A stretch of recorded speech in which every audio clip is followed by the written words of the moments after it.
हरे कृष्णा भक्तों, अनंत चतुर्दशी की आप सबको शुभकामनाएं। शास्त्रों में अनंत चतुर्दशी का विशेष महत्व है। वही पंचांग के अनुसार हर साल अनंत चतुर्दशी का त्यौहार भाद्रपद माह के शुक्ल पक्ष की चतुर्दशी तिथि को मनाया जाता है। वहीं आपको बता दें कि इसे अनंत चौदसवीं कहा जाता है। आज के दिन भगवान गणेश जी का भी विसर्जन किया जाता है। इस दिन भगवान विष्णु और माता पार्वती की आराधना भी की जाती है। वहीं इस दिन अनंत सूत्र बांधने की भी परंपरा है।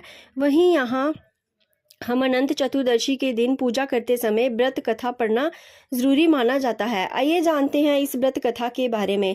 शास्त्रों के अनुसार प्राचीन काल में सुमंत नाम का एक नेक तपस्वी ब्राह्मण हुआ करता था। उसकी पत्नी का नाम दीक्षा था। उसकी एक परम सुंदरी धर्मपरायण कन्या थी जिसका नाम सुशीला था। सुशीला जब बड़ी हुई तो उसकी माता दीक्षा की मृत्यु हो गई। पत्नी के मरने के बाद सुमंत ने करकशा नामक स्त्री से दूसरा विवाह कर लिया। सुशीला का विवाह ब्राह्मण सुमंत ने कौंडिन्य ऋषि के साथ कर दिया। विदाई में कुछ देने की बात पर करकशा ने दामाद को कुछ ईंटें और पत्थर के टुकड़े बांधकर दे दिए।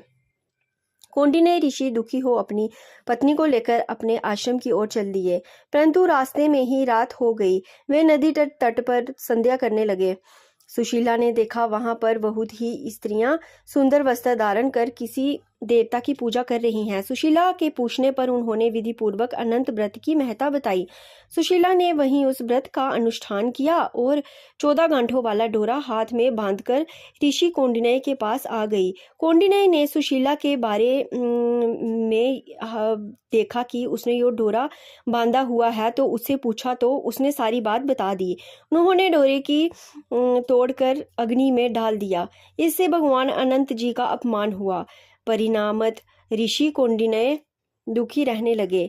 उनकी सारी संपत्ति नष्ट हो गई। इस दरिद्रता का उन्होंने अपनी पत्नी के से कारण पूछा तो सुशीला ने अनंत भगवान का डोरा जलाने की बात कही। पश्चाताप करते हुए ऋषि कौंडिन्य अनंत डोरे की प्राप्ति के लिए वन में चले गए।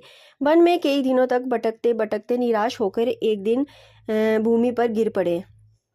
तब अनंत भगवान प्रकट होकर बोले, हे कौंडिन्य, तुमने मेरा तिरस्कार किया था, उसी से तुम्हें इतना कष्ट भोगना पड़ा। तुम दुखी हुए, अब तुमने पश्चाताप किया है। मैं तुमसे प्रसन्न हूँ। अब तुम घर जाकर विधि पूर्वक अनंत व्रत करो। 14 वर्ष पर्यंत व्रत करने के से तुम्हारा दुख दूर हो जाएगा। तुम धन धान्य से संपन्न हो जाओगे। कौंडिन्य ने वैसे ही किया और उन्हें सारे कलेशों से मुक्ति मिल गई। श्री कृष्ण की आज्ञा से युधिष्ठिर ने भी अनंत भगवान का व्रत किया, जिसके प्रभाव से पांडव महाभारत के युद्ध में विजयी हुए और चिरकाल तक राज्य करते रहे। आज के दिन भक्तों, कच्चा सूत वाला धागा 14 गांठें लगा के भी पहना जाता है। कहा जाता है कि अनंत चतुर्दशी के दिन भगवान विष्णु की पूजा में 14 गांठ वाले अनंत सूत्र की पूजा और धारण करने का बहुत महत्व है। ऐसा कहा जाता है कि 14 गांठ वाले इस पवित्र धागे को वाह में प्रसाद स्वरूप बांधने पर जीवन में किसी प्रकार का भय या फिर बाधा आने का डर नहीं रह जाता है। जब आप कच्चा सूत का धागा 14 गांठ लगाकर बनाएं तो भगवान के नाम अनंत, पुरुषोत्तम, ऋषिकेश, पद्मनाभ, माधव, बैकुंठ, श्रीधर, त्रिविक्रम, मधुसूदन, वामन, केशव, नारायण, दामोदर और गोविंद, ये नाम लेकर आप कच्चे सूत का धागा बनाएं।